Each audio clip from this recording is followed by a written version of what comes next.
Ici, en Corrèze, cette cabane reculée est une cachette idéale pour un chasseur d'images. En fait, ce qui m'a passionné dans la loutre, je vous dis, je suis aussi photographe animalier et je croise du renard, du chat sauvage, du blaireau, tout ce que vous voulez.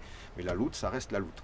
Tout ça, pourquoi ? Parce que j'ai une histoire particulière avec, qui est celle que j'étais pisciculteur, que cet animal m'en a fait voir comme pas possible parce qu'elle venait manger mes truites, et que à chaque fois que j'installais quelque chose pour l'empêcher de passer, elle avait toujours un plan bien plus intelligent que le mien. Voilà. La bouille de la loutre. C'est 5 doigts, si on mettait une petite brindille comme ça, on peut couper comme ça 2 et avoir nos 3 doigts devant. Et là on est certain que c'est de la loutre. Stéphane est là pour aider les pisciculteurs à protéger leurs poissons contre la gloutonnerie des loutres. Si, j'en ai vu plusieurs fois. Il n'y a pas si longtemps que ça, c'était au mois de novembre. Non, même début décembre. C'était là, 4 loutres qui s'amusaient là sous la passerelle. WWF et d'autres associations écologiques offrent des subventions.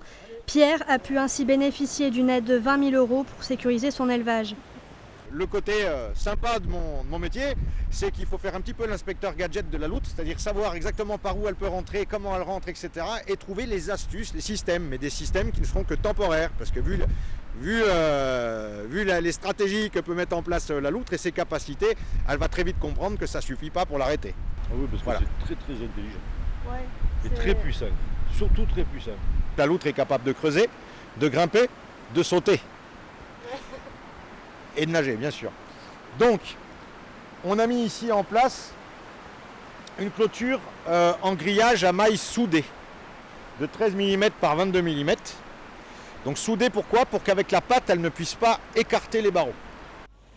Sans le soutien de Stéphane, Pierre avoue qu'il est plus facile de tuer une loutre que de chercher des solutions.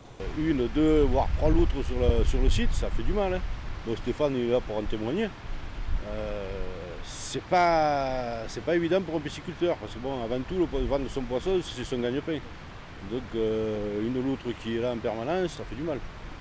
Mais il faut s'adapter, donc maintenant on met des systèmes en place où les clôtures, on fait tout ce qui va avec, les grilles de protection, sortie bassin et tout, pour se protéger. Donc je pense qu'il y a moyen de cohabiter avec la loutre. Le retour et la survie des loutres restent fragiles. Elles sont pourtant le symbole d'une rivière en bonne santé.